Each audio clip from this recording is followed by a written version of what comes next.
మీకు తెలుసా కళలు ఎక్కువగా ఎవరికొస్తాయో?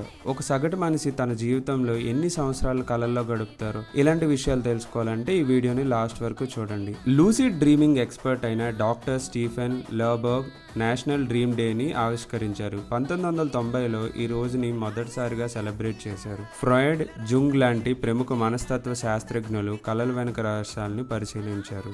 డ్రీమ్ స్టడీస్ ప్రకారం మన జీవితంలో 90% కళలను మర్చిపోతాం, కానీ కొన్ని మన మనసుని ప్రభావితం చేస్తాయి. అందరికంటే ఎక్కువ కళలు చూడగల జీవి పిల్లి. ఒక సగటు మనిషి జీవితంలో సుమారు 6 సంవత్సరాలు కళల ఖండంలో గడుపుతాడు. లూసిడ్ డ్రీమింగ్ అంటే మనం కలగన్న సమయంలో అదే కళ అని తెలుసుకొని మనం ఆ కళను కంట్రోల్ చేయగలం. మీరు నిద్రలో పడిపోయి తొలిసారి నిద్రపోతున్నట్టు కలగన్నారా? అప్పుడు మీ మెదడు మిమ్మల్ని చెక్ చేస్తుంది మీరు నిజంగా నిద్రలో ఉన్నారా లేదా అని. మీరు ఎప్పుడైనా లూసిడ్ డ్రీమ్ ని ఎక్స్పీరియన్స్ చేశారా? అయితే కామెంట్ చేయండి. ఈ వీడియో నచ్చినట్టయితే ఒక లైక్ చేయండి.